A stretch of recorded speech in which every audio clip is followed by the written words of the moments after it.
ကျွန်တော် VLOOKUP ဆိုတာကကိုယ့်ရဲ့စင်းစရာတွေပေါ့နော်ဒီလိုမျိုးစင်းစရာထဲကနေပြီးတော့ကိုကြည့်ရှင်တဲ့ဟာလေးကိုထုတ်ကြည့်ရဲ့အခါမှာသုံးပါတယ်โอเคเนาะဒါဆိုရင် VLOOKUP ဆိုတာ download တွေထဲကနေထုတ်ကြည့်တာကိုပြောတာတကယ်လို့ VLOOKUP ဆိုရင်တော့သူကအလဲလိုက်တွေထဲကကြည့်တာကိုပြောမှာပေါ့โอเคเนาะဒါဆိုရင်အဓိကသိထားရမှာဘာလို့လဲကိုယ့်ရဲ့စင်းစရာ table ကြီးတစ်ခုလုံးထဲကနေပြီးတော့ဘာလို့တာလဲစင်းတွေကိုရွေးစစ်ပြီးတော့ထုတ်ပြီးတော့ကြည့်တာဟိုက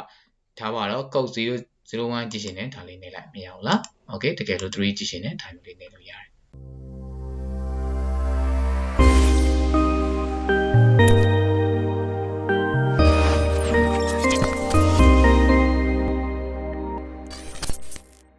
โอเคဒါဆိုရင်ကျွန်တော်တို့ဒီနေ့တင်မှာက VLOOKUP ကVLOOKUP ကအကြောင်းတင်မှာပါ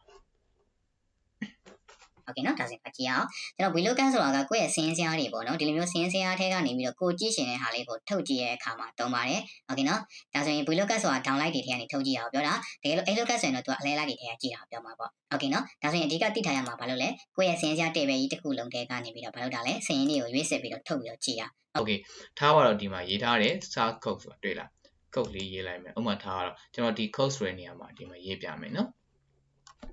ဥပမာဒါကျွန်တော်ကလုပ်ပြပေးတာလေးပေါ့နော် G003 လို့ရေးလိုက်တယ် sorry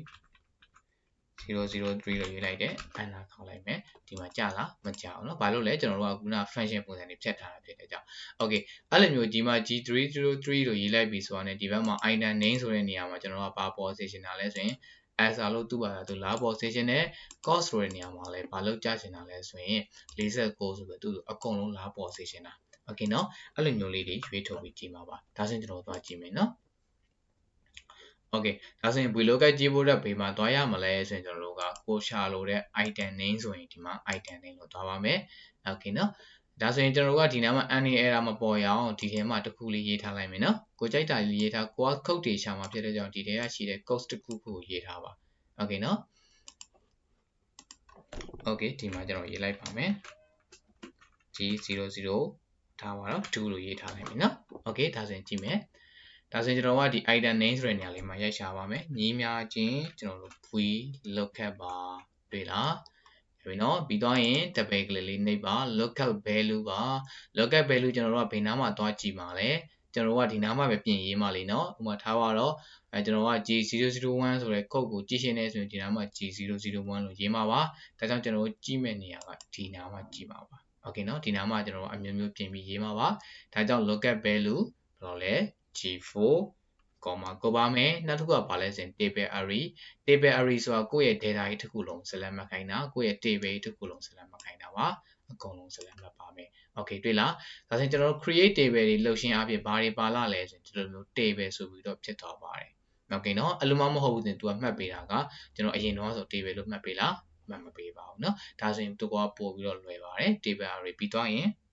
comma နောက်ကျတော့ဘာလဲဆိုရင် column index number ကျွန်တော်အခုကြည့်နေရတာဘာကြည့်မှာလဲ item name ပါ item name ဒီ column index number ဘယ်လောက်မှရှိပါသလဲထားပါတော့ A ဆိုတော့တစ် column B ဆိုတော့ဒီမှာ item name ဒီဘယ်နှ column မြောက်2 column မြောက်မှာရှိပါတယ်ဒါကြောင့် column index number မှာကျွန်တော်တို့က2လို့ရေးပါမယ်ပြီးသွားရင် comma ကုတ်ပါဒီမှာကျွန်တော်တို့ဒီမှာပေါ့နော် range lookup မှာ2မျိုးရှိပါတယ်2ဆိုတာကတော့ approximate max လို့ပြောတာသူကပေါ့နော်ခံမှန်းရှိတွက်တာပါဒါဆိုရင်ကျွန်တော်တို့ကခံမှန်းရှိတွက်မှာမဟုတ်ပါဘူးအတိအကျလိုချင်တာပါဒါကြောင့်ကျွန်တော်ဘာရွေးမလဲဆိုရင်ဒီမှာ exact max ဆိုတဲ့ false လေးကိုရွေးပါမယ်ပြီးတော့ရင်ဘာလုပ်မလဲခွင့်လေးပိတ်ပါ Okay ရိုင်းနော်ပြီးရင်ကျွန်တော်တို့ enter လေးခေါက်လိုက်တွေ့လားဒါဆိုရင် lino ဘလို့မကြပေးဘူးလားကြပေးတယ်နော် Okay ဒါဆိုရင်ကျွန်တော်အောက်ကလည်းဆက်တွက်ကြည့်ပါမယ်ညီးမြချင်းဘာလုပ်မလဲ VLOOKUP ပါ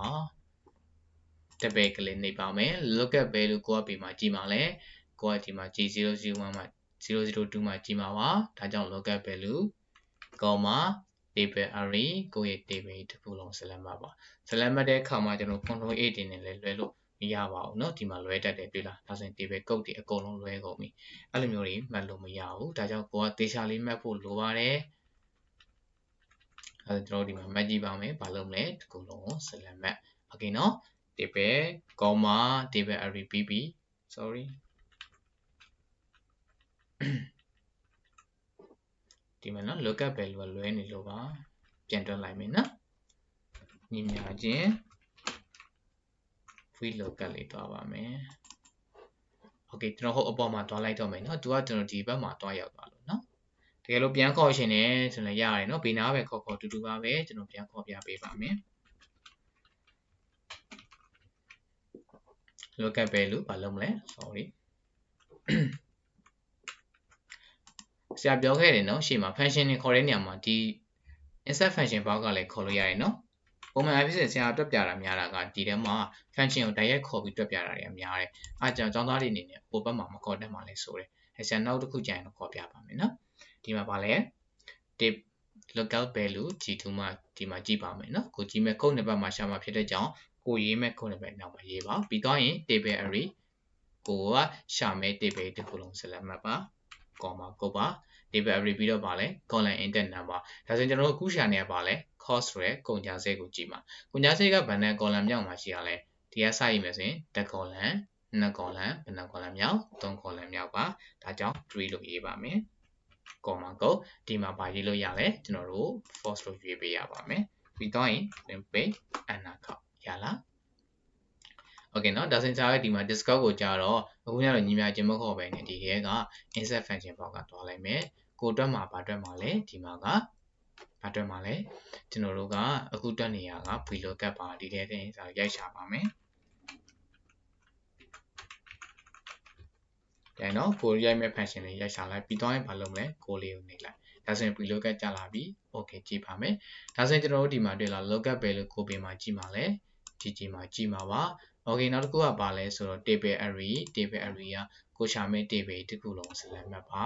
column index number ဘယ်လောက်မှရှိလဲကျွန်တော်တို့ရှာမှာဒီ discount ပါတစ် column 2 column 3 column 4 column မြောက်မှာရှိပါတယ်ဒါကြောင့်4ရေးပါမယ် okay ဒီထဲမှာကကျွန်တော်တို့ကဒီ range lookup မှာကျွန်တော်ရေးလို့ရတယ်အခုနကတော့ true ပေါ်ပြရတယ်ဒီမှာကျတော့ lenovo တွေဘာလို့နင်းဆိုရင်ဘာလို့လဲ lenovo ကျန်လာတယ်နောက်တစ်ခုဒီဘက်ကပါလဲ49 cost တင်49ခုကျတယ်discount ဆိုရင်ဘာလို့လဲ 0.3 ပေါ့နော် 30% ဆိုပြီးကျလာတယ်ဒါဆိုရင်တကယ်လို့ဒီနားမှာကိုကပြောင်းရေးကြည့်မယ်ရေးကြည့်ပါမယ်နော်4လို့ရေးလိုက်တယ်အနာခေါက်လိုက်တယ်ပြောင်းမသွားဘူးလား okay ပြောင်းသွားတယ်နော် okay အဲ့လိုလေးပြောင်းသွားတော့ကျွန်တော်တို့ဘာလုပ်မလဲဆိုရင်ကျွန်တော်တို့ရှေ့မှာသင်ခဲ့တာလေးရှိတယ်ဘာလေးသင်ခဲ့လဲကျွန်တော်တို့ dot down လေးနဲ့တွက်မရဘူးလားဒီနားမှာလိုက်ရေးနေရမယ်အစားပေါ့နော် dot down လေးနဲ့တွက်လို့ရပါတယ် okay ဒါဆိုရင်တော့ dot down လေးလုပ်ကြည့်ပါမယ်ဒါကြောင့်ကျွန်တော်ဒါလေးကိုဖျက်လိုက်ပါမယ်နော် okay ဒီထဲမှာ select မှတ်ထားကို dot down လေးလုပ်ရှင်တဲ့ဟာလေး select မှတ်ထား data တဲကဒါမှနော် data validation တဲကဒီမှာတွားပါမယ်ဒီနားမှာ any value နေရာမှာပါ၍ list ရွေးပါမယ်ကိုကဘာတွေရွေးမှာလဲဒီထဲမှာခုတ်နှစ်ပတ်တွေရွေးမှာပါဒါကြောင့်ကိုရွေးမဲ့ခုတ်နှစ်ပတ်တွေအကုန်လုံးကို select မှတ်လိုက်ပြီးတော့ရင်ဘာလုပ်မလဲ okay လေးပေးလိုက်တူပြီနော်ဒါဆိုရင်ဒီမှာကိုကထားပါတော့ code 001ကြည့်ရှင်နဲ့ဒါလေးနေလိုက်မရဘူးလား okay တကယ်လို့3ကြည့်ရှင်နဲ့ဒါမျိုးလေးနေလို့ရတယ်ကြမ်းမလား okay နော်ဒါလေးကတော့